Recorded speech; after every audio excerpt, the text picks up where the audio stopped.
Alright, what's going on YouTube? This is the full review of the HTC One M8.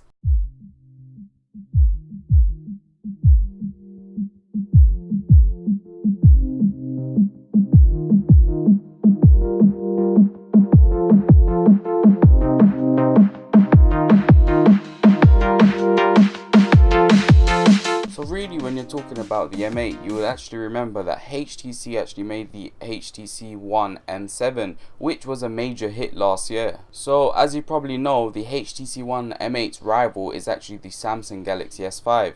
Knowing that they both have identical internal specs, it all goes down to the feel and build quality of the two phones. The HTC One actually excels in the build quality, and that's what I'm basically going to be going over in this actual full review. The HTC One M8 actually comes in the same materials as the HTC One M7 came in, but all it is that it's slightly bigger, it's slightly more rounded on the edges, and also it comes in a few different colors, which has obviously been inspired by a close competition. So over here I've actually got the gunmetal grey edition of the HTC One M8. If you did not know already, the HTC One M7 actually had a 70% aluminium body, and this new M8 that HTC keeps bragging on about actually has 90% aluminium body. That means that only 10% that is left is the actual glass, which is the screen. Because this chassis is quite bigger than the old one, it's actually quite hard to press the lock button because it's actually placed on the top of the device, which is the absolute wrong positioning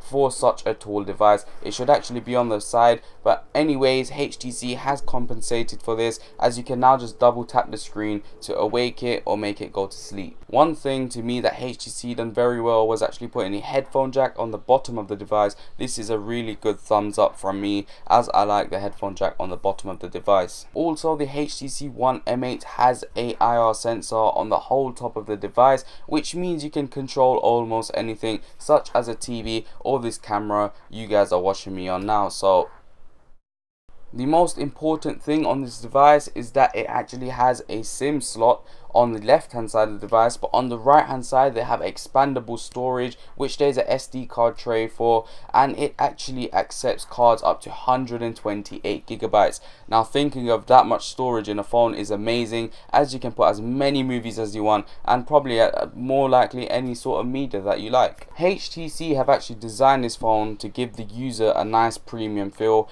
and definitely I can 100% guarantee it that they have definitely succeeded in this because of its beautiful and sturdy design of the HTC. A lot of people will just hear these boom sound speakers and just think, wow, like that's just amazing sound from a phone.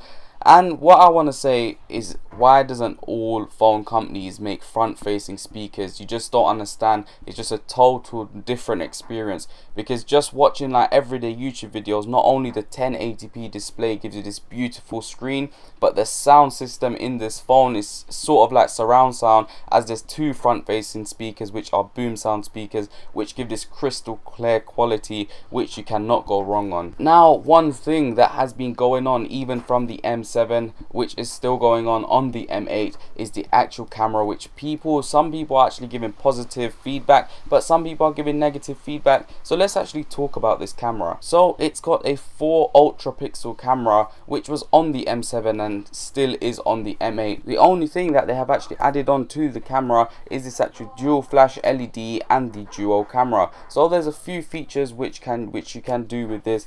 And also, if you have the phone straight on the lock screen and you rotate it while holding the volume rocker, it actually accesses the camera. And not only that, this is the fastest camera I've ever used. It's got the quickest shutter speed ever. Talking about software, this phone actually runs on HTC Sense 6, which is basically a skin on top of stock Android of 4.4.2 KitKat.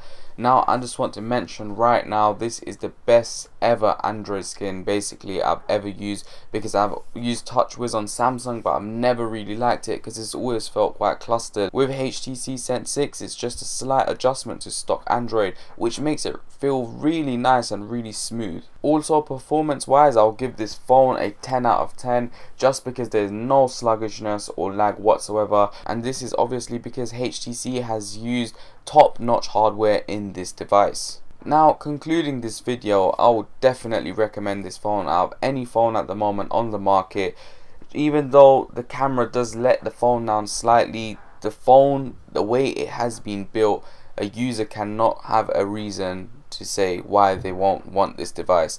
So that's about it, guys, for this video. I hope you did like this review. As you probably know, that I did take this video in a new style, so it was slightly more different, and I need to give an important message at the end of this video, so I'm going to say that right now. So as you probably know, my fellow YouTube buddy that goes with the name of Tech Hacker, he's actually had a few issues with his channel. This has forced him to actually open a new channel, which means he has to start again from 0 subscribers. So what I want you guys to do is actually go ahead to his new channel, which the link will be in the description, and I want you to subscribe to him and show him all the support, and this will help our technology channels grow, and hopefully he can get back on his feet and to the standards of his old channel. So once again, guys, thanks for watching, and I'll catch you in the next one.